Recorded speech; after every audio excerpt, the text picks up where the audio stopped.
Given today's supercharged political and cultural climate, and with so much at stake, some might consider the following message tone-deaf, misguided, or even untrue.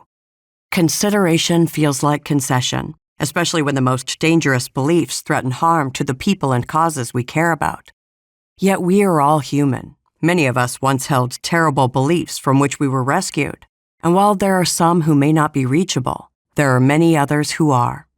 If the best ideas win, humanity wins. And if there was hope for you and me, there is hope for others as well.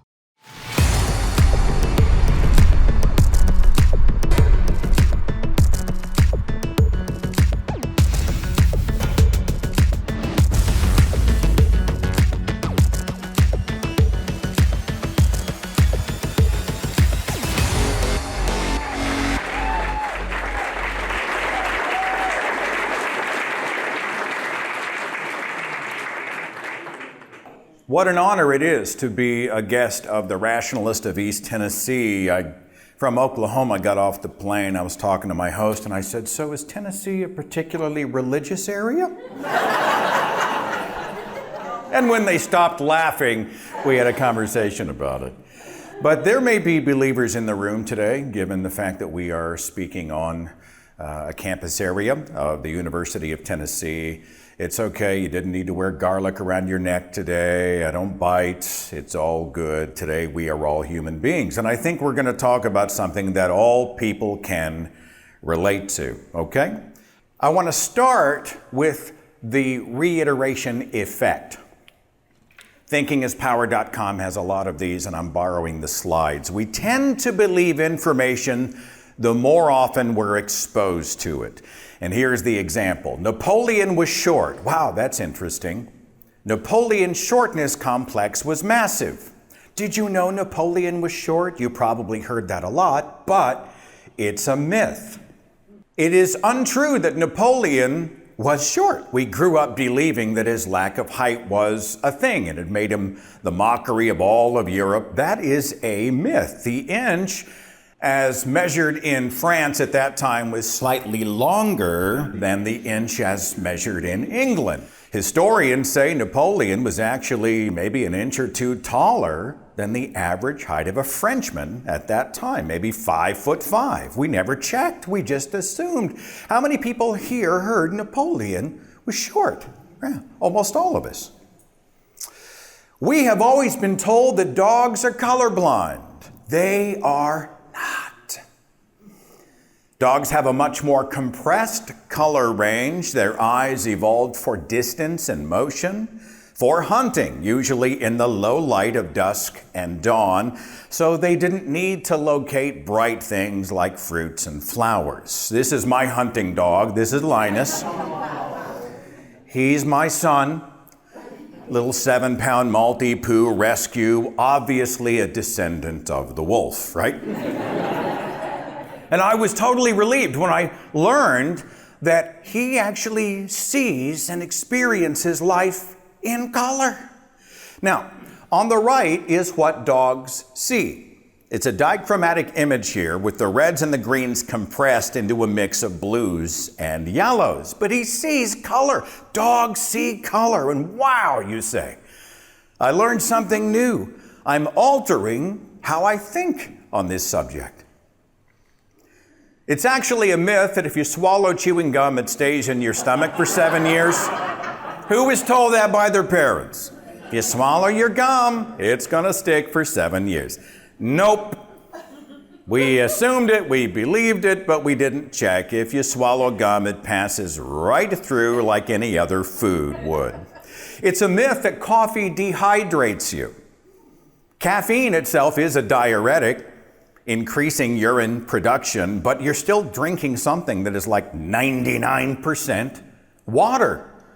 Hydration and caffeination, I'm in. I'm in. I love coffee. This is knowledge I needed.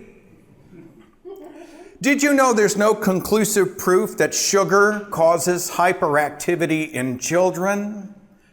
Uh-oh. Uh-oh. Hang on. Now some parents are potentially sitting forward in their chairs. Everybody knows sugar makes you hyper. The reiteration effect. We've heard it our whole lives. But are we reacting differently here than we did with the colorblind dogs and the swallowed gum? And yet the statement is true. The hyperactivity connection was made in a single study done 50 years ago involving one doctor who removed sugar from a child's diet. But his result was never conclusively replicated. Sugary foods are part of other environmental triggers that might be responsible. And while there are a few kids with some sensitivities to sweets, the sugar hyperactivity connection exists mostly here in our perception. Now we start to see the personal stories kick in. I don't care what you say. If my kids eat candy, it's pandemonium. I've seen it. I've personally experienced, right? It's true for me is the name of this defense. Okay, fine. Let's look at some other long-held beliefs that probably won't get people all hot and bothered, like this one. Polygraph tests are bullshit. They do not work. Polygraphs are debunked 19th century technology. You cannot determine whether or not someone is telling the truth or lying just by measuring their blood pressure, their breathing, their pulse rate, and perspiration. There's this guy, he's a former NSA, National Security Administration analyst named Russell Tice, and he came forward and he said, look, even if the needle was telling a real story, you can fool a polygraph. You can bite your tongue, you can think exciting thoughts, you can do mental arithmetic, some distraction, daydream, alter breathing. You can even tighten your rectum over and over and over again. And I know you're all doing it right now. You're all like, what's that feel like? It's false that you should never wake a sleepwalker. I always heard this, whatever you do, don't wake him up. It's actually more likely that a sleepwalker is going to get injured if you let him pinball around in the middle of the night. The American Academy of Sleep Medicine advises that you guide them gently back to bed. But if you have to, wake them up. We don't want sleepwalkers walking stairs, leaving their houses, even driving cars. And this has been documented. Sleepers behind the wheel, hell yes, let's wake them up, okay? It's a myth that if you touch a baby bird, it will be rejected by its mother. I always heard this one. Don't touch it. It'll be rejected. Birds are bonded to their young. This whole idea links to an old myth that birds can detect human scent. Most birds actually have very limited smell functions. So while we shouldn't be bothering the babies, if a chick falls out of the nest, it is okay. In fact, it's a moral thing to do to pick it up, scoop it up, and put it back. It's going to be okay. Good information to have. When I learned, I adjusted my thinking on it. MSG, monosodium glutamate, is not bad for you. Uh-oh. Here we are again. The reiteration effect, right? The it's true for me effect, personal experience. But this claim is a myth.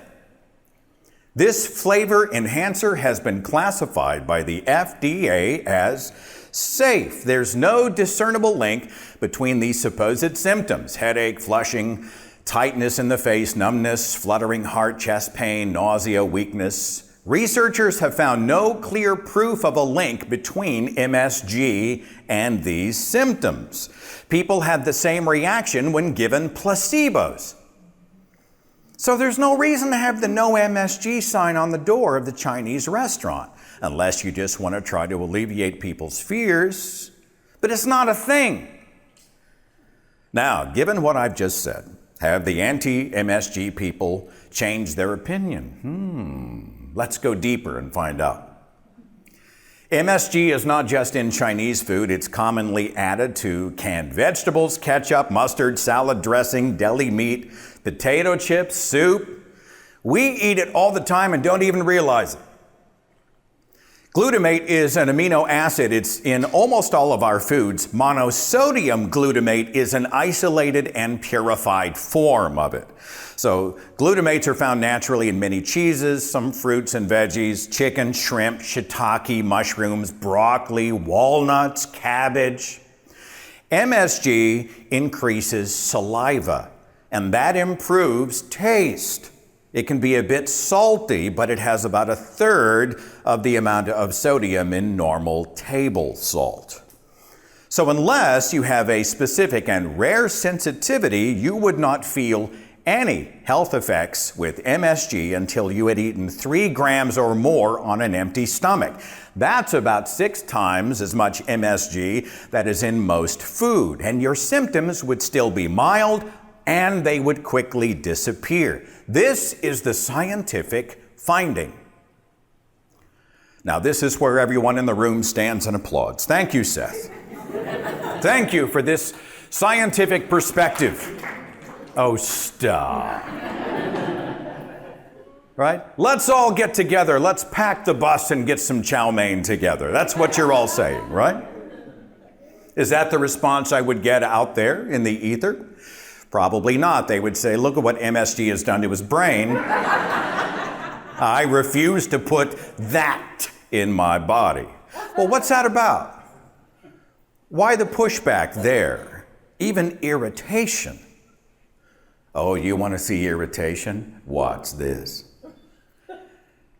Detox diets are a scam. Detox is not a medical term in the context of diet. The wellness industry stole this term from legitimate addiction recovery programs to sell the myth that you can eat and drink toxins out of your body. Interestingly, they never define what those toxins actually are. We already have a detox machine, the liver. Detox by diet is a bogus claim. It is made by an unregulated $50 billion a year detox product industry. But wait, that's something that the FDA and big food would want us to believe, right? It's all part of the conspiracy. I'm convinced detox diets work. I don't care what he says. Well, what's this about? The $1 trillion wellness industry, overall, $1 trillion wellness industry has learned to manipulate us. They play on fear about the pharmaceutical industry, about chemicals, Western medicine, which is not a thing, by the way. You know, when you go into China, you know what they're practicing? Medicine. They just call it medicine. And then sell the alternative, which is conveniently unregulated and unaccountable to give results. Then there's the appeal to nature. Anybody heard this one? Natural good, unnatural bad, artificial bad. And there's plenty of dangerous things in nature that you don't want anything to do with, right? And there are many things in nature that are dangerous that intervention, like chemical manipulation, has made safer for us. Everything's made of chemicals. When somebody comes up to me and they're like, well, I'm not going to eat anything that's chemical. I'm like, well, good luck with that. Everything's chemical. And yet the appeal to nature fuels public distrust about everything from vaccines to gluten to GMOs, which are safe, by the way. When emotions get involved, we're not engaging the rational mind nearly as much. Marketers and manipulators know this. They have long understood this. We're knee-jerky, emotional primates. Here's a hot button that definitely gets people worked up out there when I say, Mother Teresa was not a good person. Yeah. Right. Didn't expect applause on this one. You think I'd get applause if I went out to the rest of the university and said it? Do people say, interesting, Seth, tell me what you know about Mother Teresa so that I can assess and improve my perspective? No, they do not do that. Instead, they look at me and go, how dare you? Mother Teresa. This woman in our brains lovingly linked to notions of purity and goodness. Why do people get so upset? And I follow up usually with this question. I say, name 3 things about Mother Teresa that have nothing to do with where she was born or the fact that she was Catholic. Just give me 3. Or I might boil it down to 1. Give me 1 thing. Nobody in a decade, nobody has been able to give me a specific piece of information about her life, who she was or what she did. If I mention that she preached poverty while living like a rock star, she thought suffering was a good thing, she founded facilities where sick people were handcuffed to their beds and often treated by unqualified non-doctors, or that her sainthood was a marketing ploy by the church, very few want to hear it. They love the idea of this charitable mother saint, and they defend the idea of her even though they have no idea who she was. And since I'm hitting beloved beliefs, I'll mention this one. The biblical Noah's Ark story never happened. All of biology, zoology, geology, and credible scholarship has debunked it. The story refutes itself. Not only it didn't happen, but it couldn't happen. The similar Mesopotamian flood myth, the Epic of Gilgamesh, predates Genesis. It has a bunch of the very same story elements. Flood myths were common throughout Sumerian faith traditions. The whole scenario, a 500-year-old guy builds a stadium-sized boat out of trees and tars, and then Antarctic penguins walk 8,000 miles to stand next to camels in the Middle Eastern desert, and they sit for a year next to giant pandas and anacondas, and nobody else on Earth owned a boat, and the mix of rainwater and seawater mixes and somehow doesn't kill all water-based life, and there are thousands of onboard creatures, and they're all shitting themselves every single day, and somehow 8 people shovel thousands of tons of waste out of a massive boat with 1 window, and they don't die of methane poisoning. God gives a specific blueprint instructions for the ark in the beginning of the story. Cubits. Here's exact cubits. And then he goes mute, forcing Noah to send a bird to go out and do recon to try to find land. And then the ark has no sail, no motor, or no rudder, so it wouldn't have made a hell of a bit of difference because they couldn't have steered it to land anyway. They might have been 50 feet close by and they just kept on going. 8 people commit incest to repopulate the earth, creating up to 20,000 ethnic groups in 4,000 years. The entire story is a giant mountain of horseshit, okay? And I say this to people who believe the Bible, and it's the same thing. We're back here. How dare you? Because people take the Bible and its claims personally. An attack on these stories is an attack on their faith. An attack on their faith is really like an attack on a family member or themselves. And so the defenses begin. Just a few. The appeal to authority. God says it, I believe it. The bandwagon fallacy. Billions of people agree with me. It's the most popular religion in the world. Are all of those people wrong? There's the sunk cost fallacy. I believed it my whole life. I'm not going to change now. Or you're wicked and stupid. You're going to hell. God will judge you. I'm sure none of you have heard that when challenging the Bible, right? We're not talking about an opinion. We're not talking about data. We're talking about an identity. Here's one, and I know you've heard this one in the state of Tennessee. America is the greatest country in the world. So you and I check the statistics. And wait a minute. According to surveys done by U.S. News and World Report and Statista and Pew and other polling and research organizations, Switzerland overall is the best country. Then Canada, Sweden, Australia. The United States loses in almost every metric. The economy, quality of life, lifespan, happiness, crime rate, healthcare, education, cultural influence. Statista says that we rank first in 2 categories: military spending, national pride.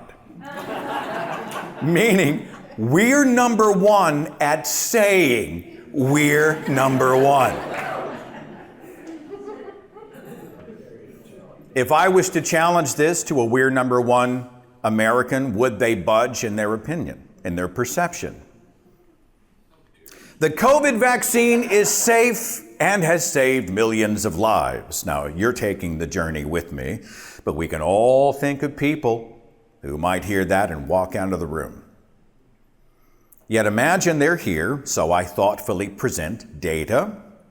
The Center for Disease Control reports, no, you can't get COVID from the vaccine. There is no live virus. The vaccines do not shed their components. The COVID vaccine won't alter your DNA. Has anyone heard this one? We're going to become mutants, right? No. It never enters the cell nucleus where DNA lives. It won't make you infertile. If you are a pregnant woman, you can and should get vaccinated. Not only will the COVID vaccine not microchip you, it contains no metals that can even produce an electromagnetic field. Bill Gates hasn't tagged you so he can watch you sit on the toilet and get your mail, right? Now we're seeing the reiteration effect. We're seeing opinions that get tattooed onto personal identities. We're seeing a lot of identity-based biases kicking in, group thinking. COVID has become highly political. It's a statement about us, who we are, what our values are. So accepting or rejecting the reality of COVID has become a statement about our identity. Resistors and disbelievers have often been primed to see an evil scheme or an attack on their freedoms. So even if they thought COVID was a danger, and many don't, but some do, more important than the virus that could harm you is pushing back on these mandates. Nobody's going to tell me what to do. For many, the U.S. means rugged individualism, collectivist values, working as a society. That sounds an awful lot like socialism. Government mandates are tyranny, and my identity as a free American says never. Now I'm going to show you kind of an intense photo from decades ago. Smallpox killed over 500 million people in the 20th century alone. It was one of the most contagious and deadliest diseases known to humankind. English scientist Dr. Edward Jenner proved that a mild dose of cowpox infection would inoculate people against smallpox. Within 5 years, the vaccine had gone global, but anti-vaxxers freaked. And this was around 1800. And they declared war on Dr. Jenner. Here's an 1803 anti-vax depiction of Dr. Jenner. He's inoculating people, and look at the people. They start turning into cows.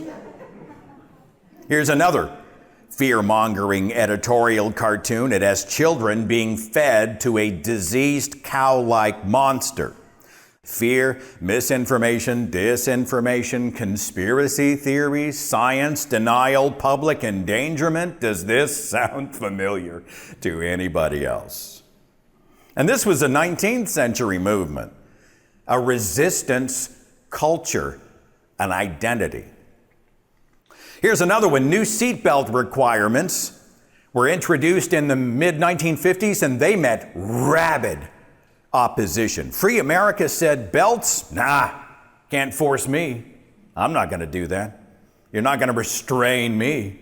And then they came up with all these excuses. Beyond that, well, seat belts will cut you in half. They're actually more dangerous than being in a car wreck, that kind of stuff. Identity beliefs often lead into false equivalence claims. I'm resisting the man. Mandates are like slavery. No one will enslave me. And against the persecutors, I, the righteous rebel, will cry freedom. What a rush to be the hero in your own story and to join tribes of fellow heroes. And the more you're opposed, the more you're contradicted, well, the more right and righteous you are. How do you feel about this guy? I used to buy into the boy genius narrative. A few years ago I did. Today I call him phony Stark. I mean, Teslas are great. I think Teslas are great cars. SpaceX has done some cool stuff, but he is not a good man. I'm amused by this sticker that some people are putting on their Teslas. So I bought this before we knew Elon was crazy. But all right, let's talk beyond the Tesla, the EV, all right, the EV. And I dig the electric car in general. There's the Hyundai Ioniq and the Ford Mach-E and the Chevy Volt. I mean, they're cool. I don't kid myself that driving an EV turns you into this guy, Mr. Environmentalist. We know the grid still charges the cars. We're still figuring out lithium mining and lifespan to the batteries, recycling, disposal, whatever. But I mean, when it comes to the gas versus electric conversation, I've noticed something different, at least where I live. In the oil and gas state of Oklahoma, there's a lot of Oklahomans who apparently equate car and truck exhaust with freedom. Right? That is not just what they think, it's who they are. So let's say I meet this guy out on the street, and he's driving his F-150, and he's got Eagle decals and a lift kit or whatever. And so I start talking about electric cars. And it's fascinating to see many people talk about gas cars like they are so linked to the United States. An American invention? I don't think so. The German inventor Carl Benz first patented the gas vehicle back in 1885. Hashtag Germany, not the United States. But tell me that these gas-powered trucks don't just look like America. America. How about this one? Oh yeah, America. Or this one. We got the flag, we got the Constitution, the eagle, red, white, and blue, Donald Trump. America, this is an identity. So many will just make this connection. Electric cars equals environmentalism, that's Biden-Harris, emissions laws, government oppression, tyranny. They make these connections in their brain, a slippery slope. Notice anything about those freedom convoys? Anybody see a Tesla in there? I didn't see a Tesla in there. Now here's a scenario that some people are going to call a stereotype, and I may be guilty of stereotyping, but just go with me. I'm an Oklahoman. I'm just going to toss this out based on my observations. Once I see a guy with this emblem on his truck, I'll bet I can tell you maybe 20 other things about the guy driving it. Would this person ever buy an EV? Political party? Republican. Ethnicity? White. Probably white. Religion? Christian. Favorite news channel? Fox News. Did they get the vaccine? No. Vegan? No. Oh, hell no. Do they accept the science of climate change? No. Reproductive choice? No. Gun owner? Yes. Probably a pistol in the glove box, right? Or under the seat. Immigrants at the border? He's like, I'll get my gun, probably. Nationalized health care? No. That's socialism. And again, these are guesses, maybe stereotypes, but it's also, I think, totally legitimate to observe and address trends and tendencies. I'd like to say I've got enough Oklahoma equity to be able to make this observation, that guy will likely be a white, Christian nation, free market, oil and gas, gun-toting, love it or leave it American conservative, weird about LGBT people, distrustful of foreigners, would love to bomb the whole Middle East, just nuke them, turn it to glass. Probably owns an equal number of firearms and Bibles.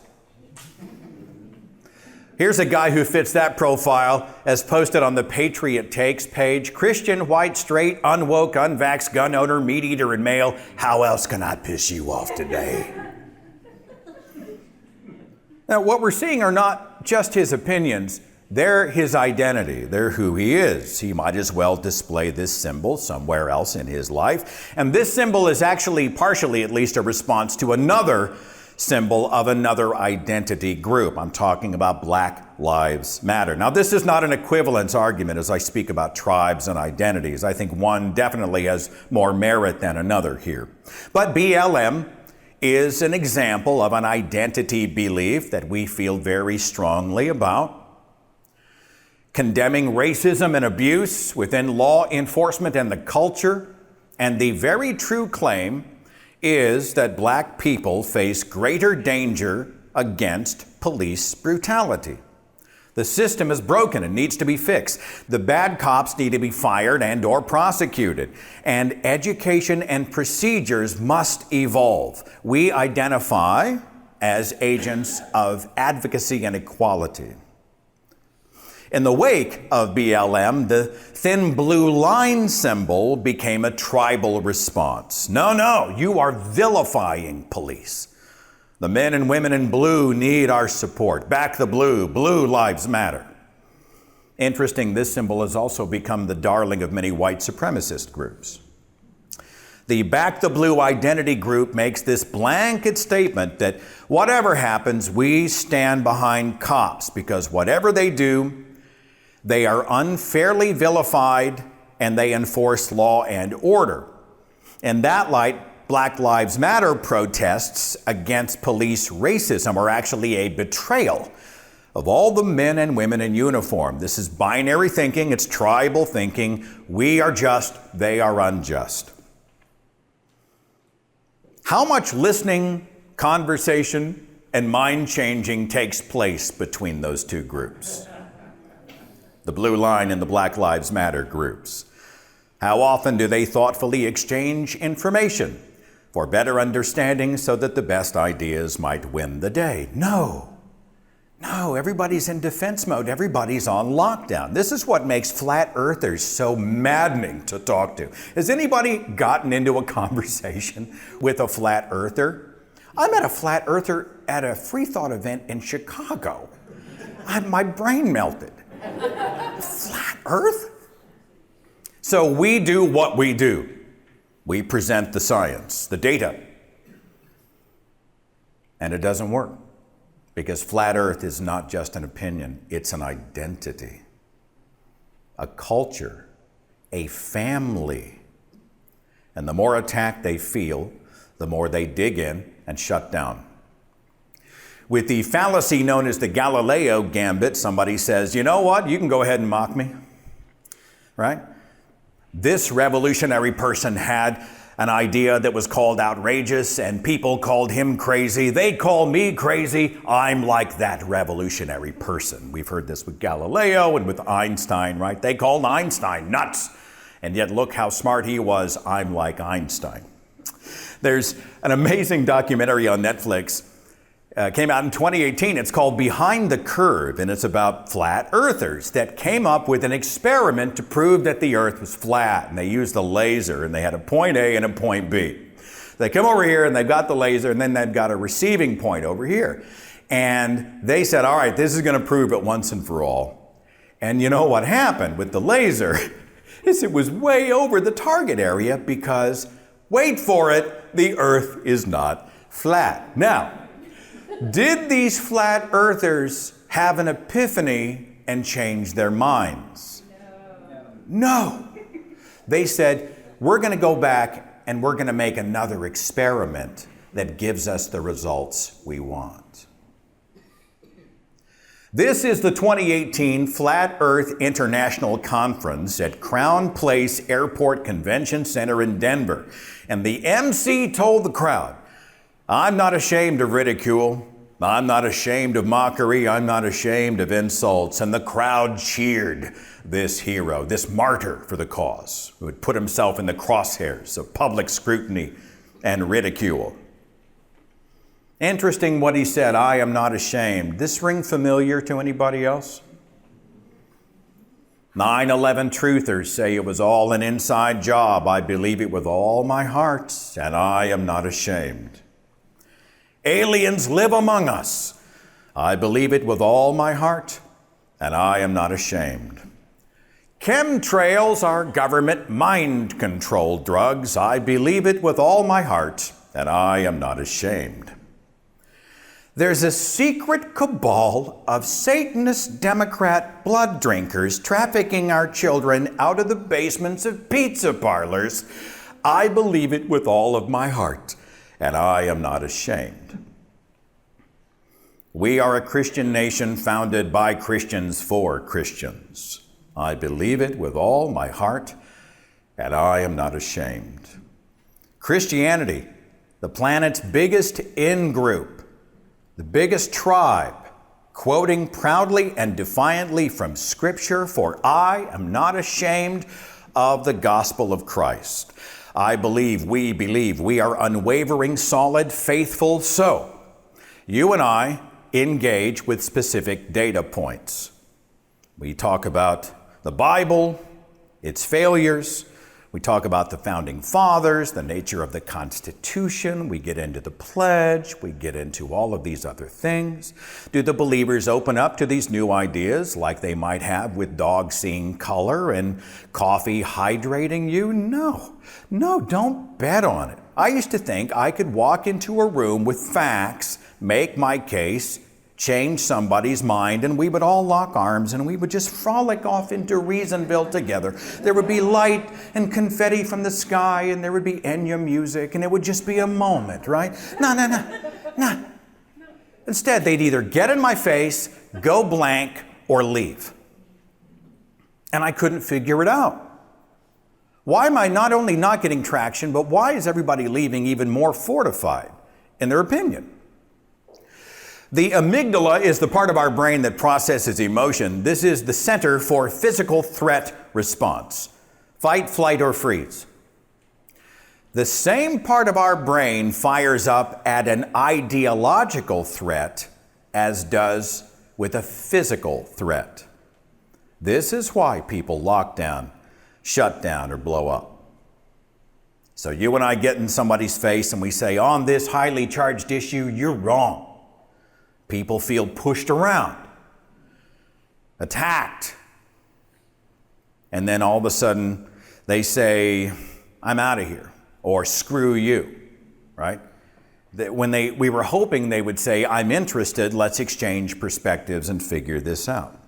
With a perceived or a real attack, people will retreat to a place where they feel safe, usually with those who have their backs. So the anti-vaxxer retreats to the anti-vax Facebook group. The flat earther goes back to the flat earth conferences, clubs, and tribes. Christians retreat to Christianity, churches, Christian social groups.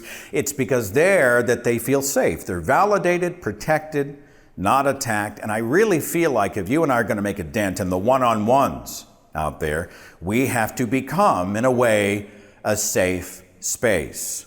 A lot of people push back against this. They argue with me about it, and maybe they're right, maybe I'm wrong. Roasting bad ideas and bad people has its place on the macro stage. I'm talking here about one-on-ones. You and I are face-to-face, eye-to-eye, voice-to-voice, right? Making people feel safe. On the larger stage, honestly, mockery helped me to see that maybe some cows need to be roasted, right? Some sacred cows definitely need to go on the grill. And it was me watching in the shadows, not feeling personally attacked, but I was watching it happen. I saw Christopher Hitchens debate. Holy shnikes, that guy went hard at religion, but he wasn't coming after me as a human being, right? So I will go after and sometimes mock and ridicule ideas because, quite frankly, I think it's sometimes healthy to do so. But I'm not pointing at an individual who might be a good person with a bad idea right there in my zip code. How often have we responded to pointing and mocking and shouting in the one-on-ones? And what did that produce besides a feeling of superiority as this humiliated person doubles down, runs off? We might have been talking about their belief, but we were declaring war on their identity and we didn't even know it. Good luck changing minds that way. Maybe there's no interest in changing minds because they are them. They can't be reasoned with. They're too stupid or too evil to even warrant meaningful engagement. Just crush them. Dr. Arthur Brooks is a social scientist and a contributor to the New York Times. He wrote an article called Our Culture of Contempt, which addresses a study published in 2014 by the National Academy of Sciences, dealing with motive attribution asymmetry. Each side is convinced it is driven by benevolence. The other side is evil, motivated by hatred, and is therefore an enemy with whom one cannot negotiate or compromise. You'll never talk them out of it, so crush them utterly. Battling bad people has another function. It signals to our in-group, our tribe, that we're worthy to be in the group. So we're always running for office, right? We'll go on Facebook and make a claim or do something and get involved in a battle or just whatever, and we look around and say, aha, everybody, you see how worthy I am? I qualify to remain in the club, maybe even for promotion. And let's say I'm in that in-group or tribe and I'm starting to question and doubt, and maybe I was wrong about something, and I'm not sure this jibes, and hang on, I've got new information, I'm going to evolve my position. We risk consequences. We betray our group, and we risk social death, shunned, vilified, even threatened by the people that used to have our backs. Our tribe turns on us. David McRaney has written about this. He wrote a book called How Minds Change, about those who had an epiphany and then were punished by the people who used to have their backs. They changed their minds. The in-group then said, you're an out-grouper, kicked them out, and destroyed them, or committed themselves to destroy them. They cram them into a box, crush the box. How often are identity beliefs reductive? Because many things can be true at the same time. It's a crazy, complex world. It can be true that racism, corruption, and the abuse of power is a cancer in law enforcement. But a great many of the over 700,000 American police officers are men and women doing their best at a difficult, dangerous, and usually thankless job. This complicated issue doesn't fit in a binary model. It doesn't fit in the box. This is a gun culture. For many, guns are a statement of identity. Personally, I hate the National Rifle Association. I hate the NRA. I think it's insane civilians can buy AR-15s. But I own a couple of handguns. I shoot for targets. Guns that I am licensed and trained with, that I keep in a gun safe. I would give them up if there was a federal mandate. They're not part of my identity, I just have them. That's a nuanced take. So which box do I fit in? Am I pro-gun or anti-gun? Wait a minute, how's that work? I go hard at fundamentalist claims and dogmas in religion. I fight against Christian nationalism's war on democracy, but I'll fight for somebody's right to be privately and personally religious. And my religious friends are wonderful people. They're wonderful, some of the best people I know. Fit that in a box.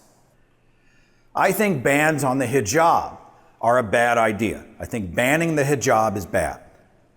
But I also know how the veil has been used to oppress and enslave and dehumanize women. So I don't think it should be celebrated. Like as part of these diversity marketing campaigns, I don't think the hijab should be used in that way because it validates the oppressors. So in the all-nothing world, would I be pro-hijab or anti-hijab? I watch some atheist and religious people talk about each other. You're an idiot. No, you're an idiot. You're a sheep. No, you're a sheep. We reduce, we label, we dehumanize because it's easy to want to see the destruction of the enemy, the other. And again, here at the end, I'm not saying that opinions and beliefs and values, communities, groups, group ideas are all equivalent, not remotely. I'm not saying we shouldn't take our values personally. I have, like you have, deep feelings. I have deep convictions that are part of who I am. When it comes to changing minds out there, after 15 years in activism, I can just tell you this, That is not working. Screaming in the streets, screaming on the internet. God, and outrage is the currency, the oxygen of the internet. That is not how we fix the world. How many good people have had bad ideas? How many were rescued from bad ideas? And if you and I are interested in not just cursing the darkness, but maybe spreading a little light, we have to ask ourselves, do we treat people like people with personalities, families, dreams, lives? Are they a good person with bad ideas? Have we ever been a good person with bad ideas? Did that make us less than human? Am I arguing to win? Or am I trying to change a mind or expand a conversation so that the best ideas win? Oh, we know how good it feels to win. I love this meme. This is how I feel when I win an argument. Yeah. It's a rush. It's a rush to win. What language am I using? Am I turning the temperature up or down? Your opinion is idiotic is not going to produce the result you probably want, okay? Am I sending but not receiving? Maybe they're not the only brick wall. Intellectual humility is so critical, and that includes sincere listening. And how much of what's happening here is about them defending an identity and me defending mine? I like what research professor and author Brene Brown said. She said, people are hard to hate close up. Move in. There are genuinely horrible people out there. All right, I have to put these caveats out because someone's going to quote mine me and say, Seth says we should sing Kumbaya with Nazis. And I'm just like, Jesus, that's not what I'm saying, okay? Most often, people are just people. And I'll offer this little observation. If your first reaction to these comments I've made today is forget it, they're all rotten, stupid bigots, unreachable, they're all lost causes, I'm going to blast and block without hesitation, there's a fair chance you might be feeling a little more than you're thinking. Sometimes it's understandable, especially if we've been wounded.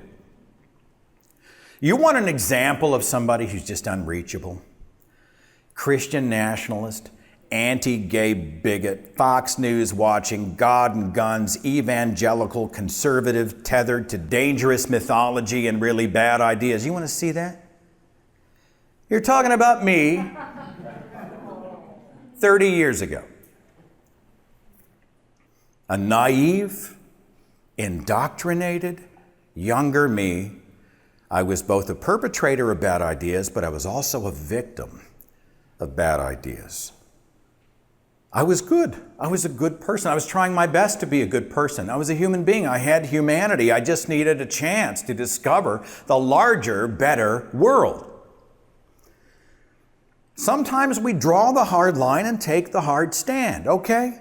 Sometimes we gotta do battle, but we're often bad at choosing which battles to engage in. And many identity believers can be reached if we slow down. We first appeal to their humanity and also to our own. A great resource for civil conversations is street epistemology. This is a method for engaging people using the Socratic method. You ask questions, lots of questions, in goodwill. You're not ambushing, you're not setting up, you're listening sincerely, you're engaging in good faith. Man, this world needs more of that. There's a whole YouTube channel where the street epistemologists like Anthony Magnabosco and many others go out and they just engage people every day on the street, and they'll just start talking to them on camera. Would you speak with me for a moment while I roll? Is that okay? And it's amazing. Believers come in, nobody's throwing stuff at each other, nobody's shouting or insulting. It's good faith, goodwill, but it's meaningful conversation. And some people have come back later and say, because of the seed that was planted there, I started to challenge what I was thinking and I escaped from my dogmatic belief. It happens, and they've got stories. I've already mentioned this wonderful website, thinkingispower.com. The site helps us to understand how beliefs are formed, It explains how even smart people can get fooled and provides great resources for being better thinkers. I cannot recommend this site enough. You know, in my own education, I learned that this little guy, Linus, is able to see the world in color. I'm going to try to do the same. I'm not going to surrender my values, but I am going to adopt a little more dog philosophy in my own approach out there as an activist and a human being. I'm going to bark less and wag more, you know? No matter how frustrated I get, and it's an exercise and it's imperfect and I blow it all the time and I have to go back and reset, and it's a daily, hourly, minute by minute challenge. I don't always know which battle to pick. I don't always know when to go hard and when to soften up. I don't always know who's reachable and who's not. I have no idea. So I don't have the answers. I'm just saying, in my own life, I want to bark less and wag more. I want to try to de-escalate, rehumanize, soften my approach. Let's give it a shot. Let's not guarantee failure right off the bat. Let's see humans as humans because we are humans, trying to become better humans. I think that is something worth identifying with. Thanks for having me out today. It's been an honor speaking to you.